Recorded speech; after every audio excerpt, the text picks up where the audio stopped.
வணக்கம். தமிழ் ஃபுட் கார்னர்ல இன்னைக்கு பீர்க்கங்காய் எள்ளு துவையல் பண்ண போறோம். இந்த துவையல் நல்லா கமகமன் வாசனையோட சாப்பிட்றதுக்கு ரொம்ப சுவையா இருக்கும். சூடான சாதத்துல இந்த துவையல் போட்டு சாப்பிட்டோம்னா ரொம்ப அருமையா இருக்கும். அது தவிர இட்லி தோசைக்கும் தொட்டு சாப்பிட்றதுக்கு ரொம்ப நல்லா இருக்கும். இப்போ எப்படி பண்றதுன்னு பார்க்கலாம். 300 கிராம் பீர்க்கங்காய் எடுத்து வச்சிருக்கேன்.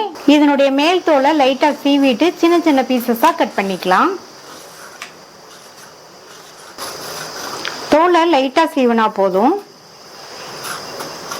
இந்த மாதிரி சீவிட்டு இதை சின்ன சின்ன பீசஸா கட் பண்ணிக்கலாம்.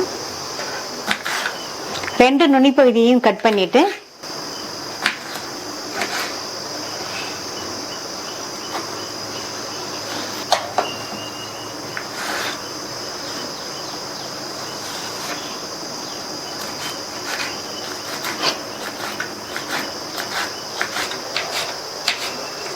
இந்த சைஸ்க்கு எல்லா பீர்க்கங்காயும் கட் பண்ணி ரெடியா எடுத்து வச்சுக்கலாம்.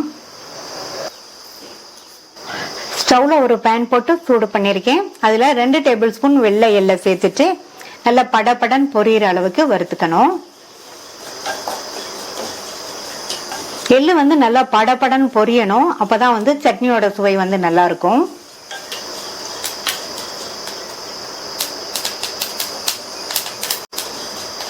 இந்த மாதிரி நல்லா பொரிஞ்சதுக்கு அப்புறமா இதை ஒரு பிளேட்ல கொட்டி ஆற விட்டுறலாம். அடுத்து இந்த பேன்ல 3 டீஸ்பூன் எண்ணெய் சேர்த்து சூடாகட்டும். சூடானதுக்கு அப்புறமா இதுல 2 டீஸ்பூன் உளுந்து சேர்த்துட்டு இந்த உளுந்து வறுபட்டு லைட்டா அதனுடைய கலர் மாறி வரட்டும். இந்த மாதிரி லைட்டா அதனுடைய கலர் மாறின உடனே இது கூட 1 டேபிள் ஸ்பூன் கொத்தமல்லி விதைகளை சேர்த்துட்டு லைட்டா வறுத்து விட்டுட்டு இது கூட 5 காஞ்ச மிளகாய் சேர்க்கிறேன். கூடவே 2 பச்சை மிளகாவை கீரி சேர்த்துக்கலாம்.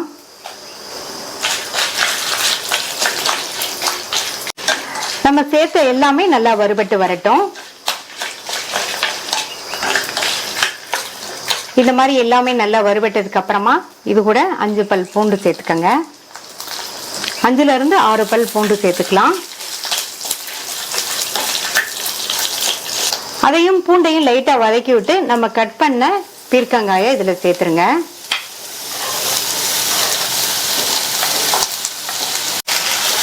இந்த காய் இந்த எண்ணெயிலேயே நல்லா வதங்கணும். அந்த அளவுக்கு வதக்கிக்கலாம்.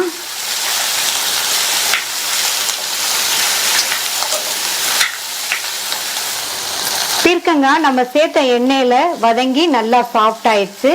இந்த அளவுக்கு வதக்கிக்கணும். அப்பதான் துவையல் காயோட பச்சை வாசனை தெரியாம சுவையா இருக்கும்.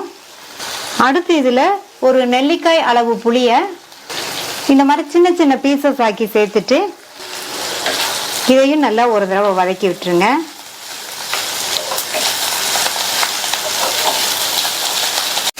இப்ப வதக்கியாச்சு.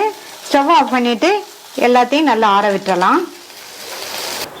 வதக்கி வச்சதெல்லாம் ஆறுனதுக்கு அப்புறமா மிக்ஸி ஜார்ல சேர்த்துட்டு இது கூட வறுத்த எள், இந்த துவையலுக்கு தேவையான அளவு உப்பு, இது கூட அளவா தண்ணி சேர்த்து துவையல் பதத்துக்கு அரைச்சுக்கலாம். இந்த மாதிரி துவையல் பதத்துக்கு கோர்ஸா இருக்கிற மாதிரி அரைச்சுக்கங்க. இந்த துவையல் பாத்தீங்கன்னா எள்ளு வாசனையோட டேஸ்ட் ரொம்ப ரொம்ப சூப்பரா இருக்கும். இத வேறொரு பவுலுக்கு மாத்திட்டு தாளிப்பு போட்டுடலாம்.